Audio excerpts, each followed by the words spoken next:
Mr. Walsh of Framingham. Thank you, Mr. Speaker, and through you to the members. I love being in this chamber. I have a fondness for beautiful spaces and interesting ideas, and this chamber, to me, represents some of the finest of both of those. I wanted to thank my constituents, the voters of the 6th Middlesex District, for allowing me to serve them in such an incredible place and with incredible people.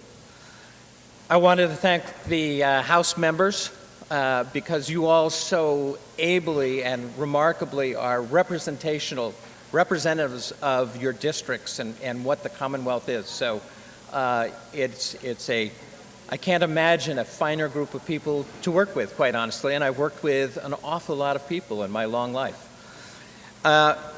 I would be remiss if I didn't thank the various aides, particularly mine, Brian Lafort, but the various aides that make this place work, the staff, the interns, and so thank you very much.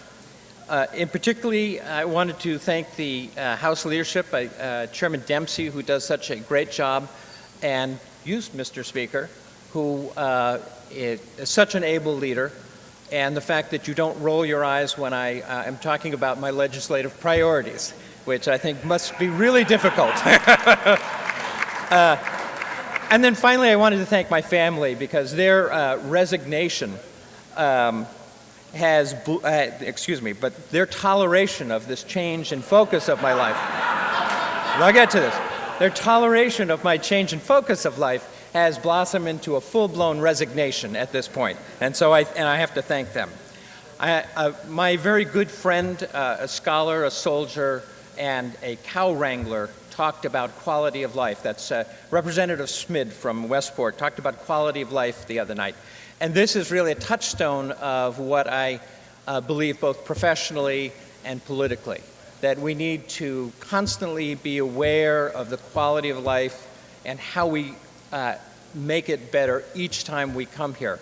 And I look out over this chamber and I know that each and every one of you, I feel certain, join me in that sense of how to make the Commonwealth a better place to live and to work and to be. So thank you. This, interestingly enough, this concept before I got here was fairly well defined. And once I got here and started to see the vast breadth of what quality of life means in the Commonwealth, I was a little overawed. It is a huge concept, and just trying to get a little piece of it seems to be a life's work. So one of the aspects that I am interested in today, because for the last 20 years I've lived in a generationally blended household with my parents and my children, and now that my children are out of the house, I find my focus has come to my parents, who have gone from my father, who is an incredibly accomplished two-star admiral, has gone from having a fleet of nuclear submarines, which is a little awe-inspiring, to having trouble balancing his checkbook. And these are things. My mother, who's gone from a fine artist, is now somewhat blind, and who was a wonderful dancer in her young age, now is in a wheelchair. And in all of this and saying this, they actually are the lucky ones, because in our family, with my wife and I and our children, we have been able to take up a lot of slack. And my father has a decent retirement. We've got a great house.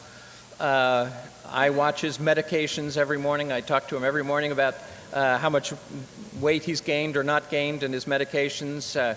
We have help with my mother. We were able to make the house handicapped accessible, at least a big portion of the house handicapped accessible.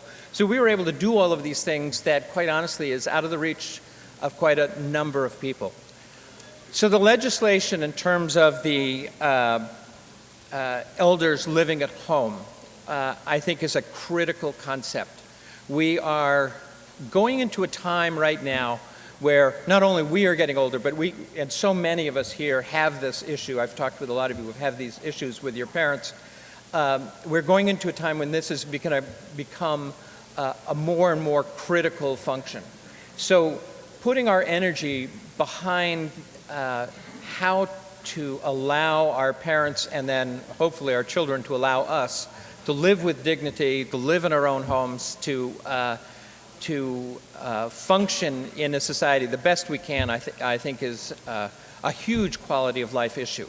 And I totally support the amendments, the issues of having elder home care, where people will come in and check medications, check people's health, check to make sure they're not burning the place down. These are issues that I think will not only make the quality of life of the people involved better, but will make our community quality of life better. We have these issues where we tend to send our elders off at the moment to places which, if you have made the rounds of some of these places, aren't exactly high quality of life circumstances. So in all of this, I would hope that you would join me in supporting the amendments for elders, supporting a continual working of attempting to make their lives better, of trying to keep them in their homes, of trying to put money aside that what we're looking for in the future isn't as bleak as it has been in the last 20 years. So I would hope that you would join me in voting for this amendment. Thank you very much.